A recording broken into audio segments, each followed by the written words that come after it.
한 주 동안 평안하셨습니까? 네. 무더운 여름날 가운데에서도 변함없이 말씀의 자리, 예배의 자리에 나오신 우리 시흥교회 공동체 모두를 환영하고 축복합니다. 오늘은 돌려보내소서라는 제목으로 하나님 말씀을 나누고자 합니다. 말씀을 나누기에 앞서 우리 옆 사람하고 함께 인사하겠습니다. 좋은 일이 있을 겁니다. 네, 앞뒤로도 인사하겠습니다. 더 좋은 일이 있을 겁니다. 오늘 말씀을 나누는 가운데 우리에게 좋은 일을 행하시는 주님의 은혜가 가득하기를 소망합니다.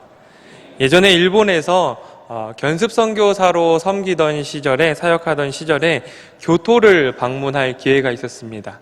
교토에는 동지사대학이라는, 일본어로는 도시사대학이라는 학교가 있는데요. 천주교 재단의 학교입니다. 그런데 이곳에는 특별한 것이 하나 있습니다.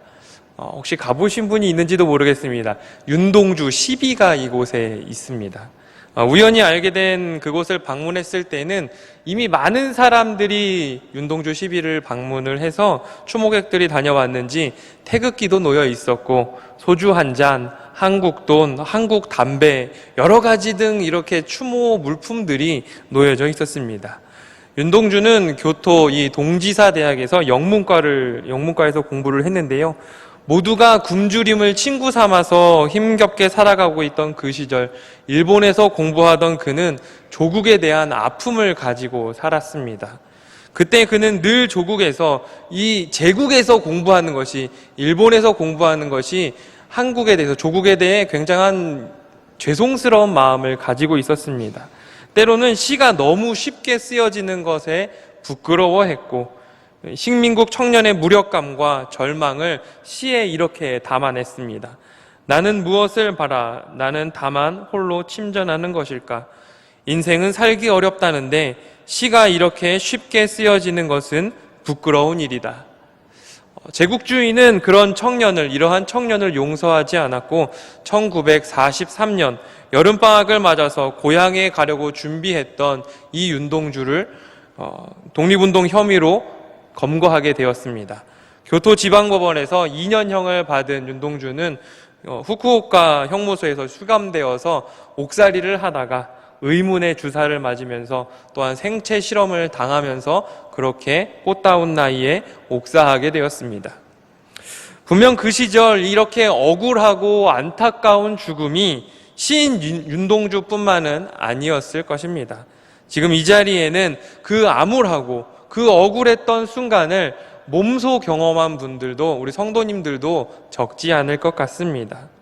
분명한 것은 이렇게 어린 목사가 감히 그 시절의 아픔을 언급하기조차 참 죄송할 만큼 많은 사람들이 그 시대를 칠흑 같은 어둠의 시대로 기억하고 있다는 것입니다. 오늘 본문 말씀에도 긴 아픔과 고통이 드러나고 있습니다. 시인은 그들의 암담하고 절망적인 현실을 한 단어로 표현하고 있습니다. 그것은 바로 포로입니다. 여러분, 포로가 무엇입니까? 모든 것을 다 잃어버렸다는 것입니다. 그동안 이루어 놓았던 것을 모두 다 빼앗겨 버렸다는 것입니다. 우리가 잘 알고 있는 것처럼 시편 126편은 바벨론 포로기를 배경으로 하고 있습니다. 이스라엘 민족은 유다 왕국의 패망과 함께 70여 년 동안 바벨론에서 포로 생활을 했습니다. 고국을 떠나 있었지요. 그것은 노예 생활이었고 유배 생활이었고 굴욕과 황폐함의 시간이었습니다. 모든 것을 빼앗기고 철저하게 유린당한 암담한 현실. 하지만 더 절망적인 것은 이러한 현실이 한 세대가 지났음에도 불구하고 끝날 것 같지 않더라는 것입니다. 더군다나 이 포로기 중간에 태어난 세대들은 태어나 보니 이미 노예 생활을 하고 있더라는 것이지요. 얼마나 절망적이었겠습니까? 혹시 이 자리 가운데에서도 인생의 바벨론 포로기와 같은 그러한 암담하고 참혹한 시간을 보내는 분이 있는지도 모르겠습니다. 모든 것이 무너졌다고, 모든 것을 잃어버렸다고 생각하는 분이 계신지도 모르겠습니다. 또는 어떻게 해도 현실이 바뀌지 않는다고, 현실이 바뀔 기미가 보이지 않아서 깊은 절망과 우울감에 빠져 있는 분이 계신지도 모르겠습니다. 이 암담한 현실을 벗어나게 해달라고 하나님께 울부짖고 부르짖지만 하나님께서는 아무 응답이 없는 것 같아 보여서 더 깊은 절망의 나락으로 빠지는 분이 혹시 이 자리에 계신지 모르겠습니다. 그런데 이렇게 처참한 현실에 놓여져 있던 이스라엘 백성들에게 전혀 예상치 못한 놀라운 변화가 일어났습니다. 본문 1절과 2절의 말씀을 제가 봉독하겠습니다. 여호와께서 시온의 포로를 돌려보내실 때에 우리는 꿈꾸는 것 같았도다. 그때 우리 입에는 웃음이 가득하고 우리 혀에는 찬양이 찼었도다. 그때 문나라 가운데서 말하기를 여호와께서 그들을 위하여 큰 일을 행하셨도다 하였도다. 시인은 이스라엘 공동체의 갑작스러운 변화, 즉 바벨론 포로기가 끝나고 이스라엘로 귀환한 사건이 여호와 하나님으로부터 시작하였음을 고백하고 있습니다. 다른 이가 아닌 하나님의 은혜로 말미암아 전혀 예측하지도 전혀 기대하지도 못했던 포로 귀환이 일어나게 되었던 것입니다. 당시 전성기를 누리고 있던 이 페르시아와 비교해 볼 때 이스라엘은 군사력으로나 국가적으로나 아무것도 페르시아와 비교할 수 없을 만큼 보잘것없는 곳이었습니다. 이스라엘이 포로 생활에서 귀환할 수 있는 가능성은, 현실적인 가능성은 전혀 없었습니다. 그러므로 이스라엘이 포로 생활에서 귀환할 수 있었던 것은 절대적으로 하나님의 은혜였습니다. 바사왕, 외관상으로는 바사왕, 즉 페르시아 왕 고레스 칙령에 의해서 시작되었던 포로 귀환으로 보일 수 있으나 분명 그 배후에는, 그 모든 것에는 역사를 주관하시는 하나님의 은혜가 있었기 때문이었습니다. 하나님께서 고레스의 마음을 움직이셨기 때문에 가능한 사건이었습니다. 주님은 캄캄한 한밤중과 같은 시간, 인생의 외로움에 떨고 있을 때, 문제와 어려움에 허덕이고 있을 때 바로 그곳에 주님이 찾아오셨습니다. 텅 빈 들판에서 몰아쳐오는 찬바람에 떨고 있을 때 그 자리에도 주님은 함께 하셨고 70년의 그 답답한 시간을 주님은 끊임없이 동행해 주셨습니다. 이제 주님은 시온의 포로를 돌려 보내십니다. 이 놀라운 은혜 앞에 서 있던 사람들은 꿈꾸는 것 같았다라고 고백하고 있습니다. 입에는 웃음이 가득했고 입술에는 찬양이 절로 나왔습니다. 그분이 행하신 놀라운 일로 인해서 터질 듯한 감격으로 경배하며 하나님께 예배했습니다. 그러한 그들의 모습을 보며 이방 사람들까지도 하나님의 일하심을 입을 모아 찬양했습니다. 시인은 이 해방의 축복이 하나님의 긍휼과 하나님의 은혜로 주어진 것임을 고백하고 있습니다. 그리고 진정 기뻐하면서 눈물로 감사의 기도를 올리고 있습니다. 우리 민족도 그 암울했던 일제강점기에서도 희망의 끈을 놓지 않았습니다. 친일과 변절의 길을 걷는 사람들도 있었고 신사참배가 우상숭배가 아니라면서 현실과 타협하는 목회자들도 있었습니다. 하지만 꺼져가는 이 민족의 등불을 지키기 위해서 생명을 던졌던 독립투사들, 목숨을 걸고 믿음을 지켜냈던 수많은 순교자들, 셀 수 없이 눈물을 흘리며 나라와 민족을 위해 기도했던 수많은 이름 없는 그리스도인들이 있었습니다. 일본의 제국주의 가운데 우리가 해방을 맞이할 수 있었던 것은 분명 하나님의 은혜임을 깨닫습니다. 은혜 아니면 이러한 기적이 일어날 수 없습니다. 사랑하는 시온교회 공동체 여러분, 우리의 인생 가운데 바벨론 포로기와 같은 아픔과 고난을 겪는다 할지라도 실망하거나 좌절하거나 낙심하지 마십시오. 우리가 눈물 흘리는 그 자리에, 우리가 아파하는 그 자리에 주님이 함께 하십니다. 나의 아픔을 알아줄 사람이 없고 나의 마음을 알아주는 사람이 하나 없다고 하더라도, 억울하다고 모든 것을 내려놓고 싶다는 그런 마음이 들 때에도 여러분 포기하지 마십시오. 주님이 우리를 붙들고 계십니다. 우리를 붙들어 주시는 주님, 우리와 함께 아파하시며 눈물 흘리는 주님께서 이스라엘을 바벨론의 포로로부터 돌려보내셨던 것처럼, 일제강점기를 지나고 우리나라가 해방을 맞이했던 것처럼 우리의 삶의 자리에도 반드시 은혜가 임할 것입니다. 그런데 말씀을 읽다가 한 가지 의문점이 생겼습니다. 분명 하나님께서는 큰 일을 행하셔서 이스라엘을 포로 귀환시키셔서 그들을 회복시키셨는데 4절 말씀을 보니 또다시 포로를 돌려보내달라고 시인이 고백하고 있는 것입니다. 왜 그랬을까요? 사실 이 구절은 학자들마다 의견이 분분합니다. 그런데 제가 최대한 쉽게 설명을 해보겠습니다. 아마도 1절부터 3절까지는 주전 539년 고레스 칙령에 의해서 바벨론에서 예루살렘으로의 1차 포로 귀환 사건을 언급하고 있는 것 같습니다. 그러나 70년의 포로 생활 가운데 70년 동안 바벨론에서 정착해서 살았던 몇몇 사람들은 예루살렘으로 돌아가지 않고 그 자리에서 그대로 살았습니다. 떠나지 못하고 현실적인 고민들로 인해서 아직도 많은 이스라엘 백성들이 바벨론을 떠나지 못하고 그곳에 매여 있었던 것입니다. 즉 어떤 사람들은 풀려났지만 어떤 사람들은 여전히 묶여 있더라는 것이지요. 그래서 4절에 우리의 포로를 돌려보내소서라는 이 소망의 기도는 아마도 이사야 40장 이후에 나오는 모든 이스라엘 백성들의 귀환을 의미하는 것이고 그 예언의 성취가 아직까지는 완전히 구체화되지 않은 상태임을 보여주고 있습니다. 또한 4절에서 남방의 시내들같이라는 표현이 나오는데요. 사실 이 남방은 이스라엘 남쪽 네게부 지역을 의미합니다. 가리킵니다. 그런데 이 네게부 지역은 우리가 잘 알고 계시겠나요? 사막 지역입니다.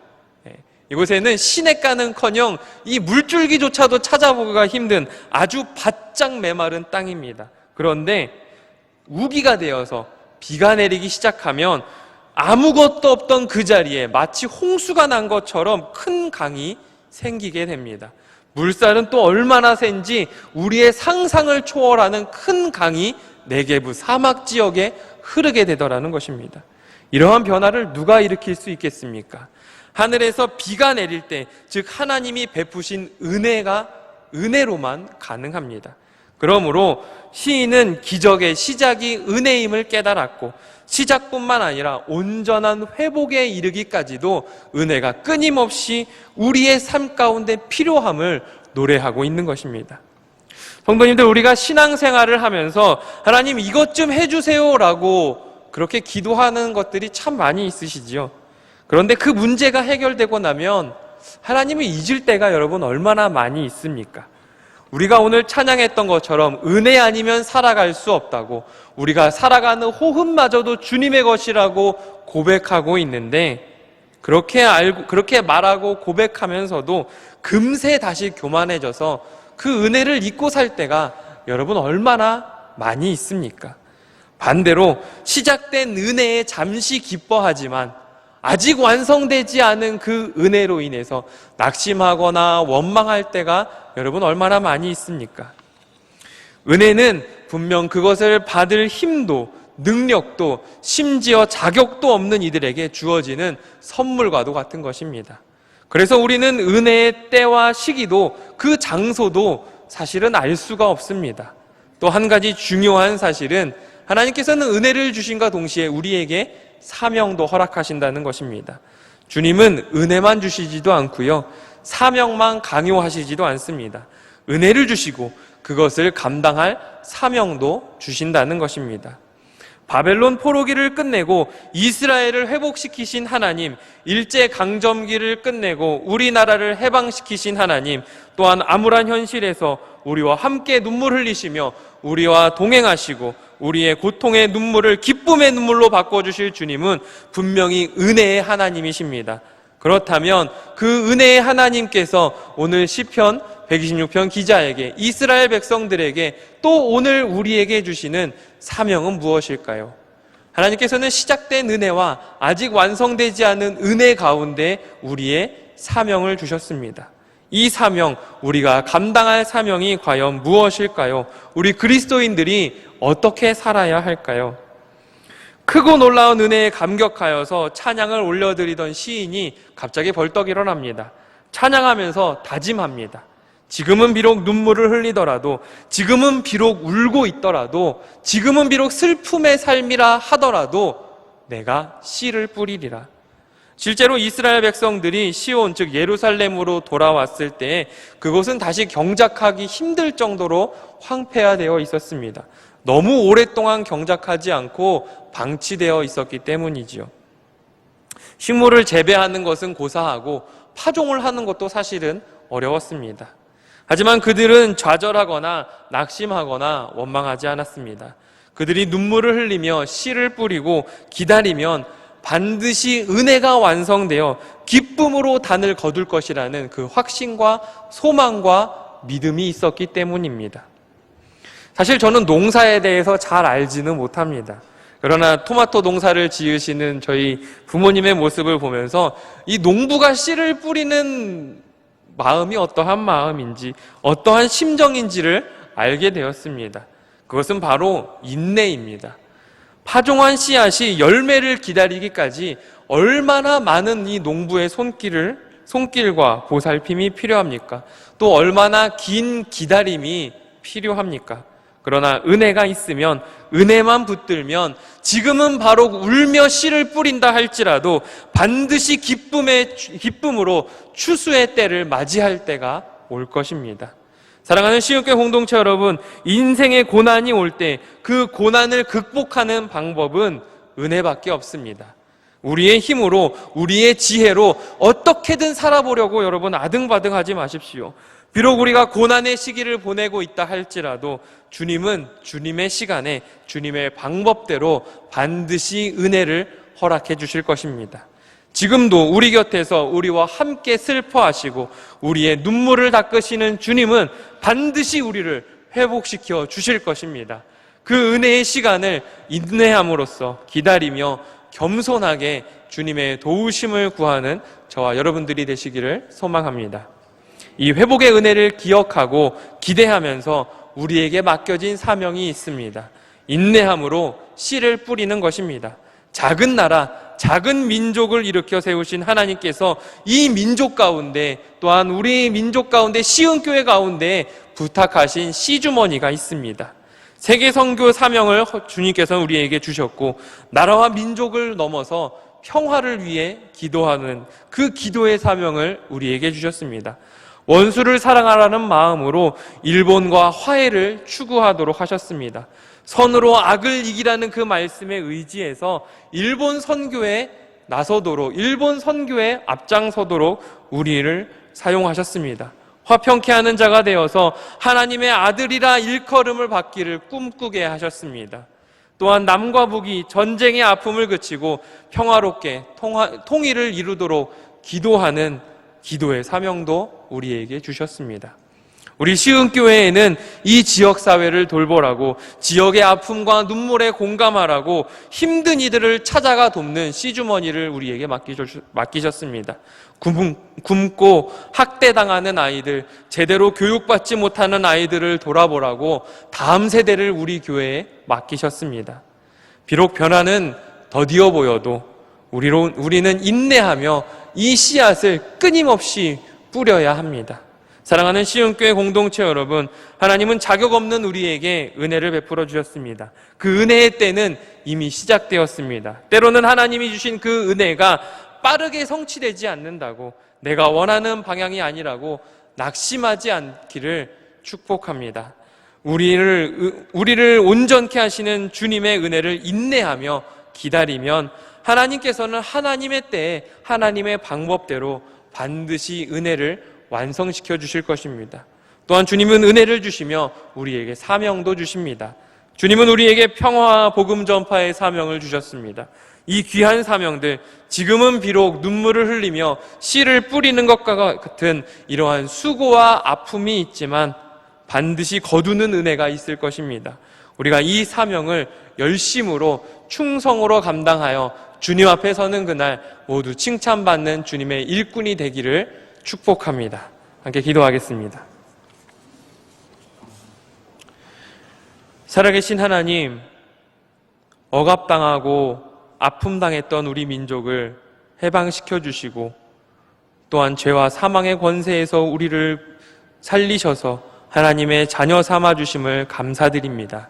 이제 우리가 하나님께서 주신 그 은혜에 감격하여 우리에게 맡겨주신 사명도 감당하기를 소망하오니 이 세상에서 우리의 삶의 자리에서 하나님의 은혜를 누리며 하나님의 은혜를 나누며 살아가는 넉넉한 믿음의 일꾼으로 우리를 세워 주시옵소서. 우리에게 맡겨주신 이 사명들 눈물을 흘리며 씨앗을 뿌리는 것과 같이 인내함으로 주님께서 그 모든 일들을 이루실 때까지 우리에게 맡겨주신 사명들을 감당할 수 있도록 힘도 주시고 능력도 주시고 지혜도 허락하여 주옵소서. 이 모든 말씀 예수 그리스도의 이름으로 감사하며 기도하옵나이다.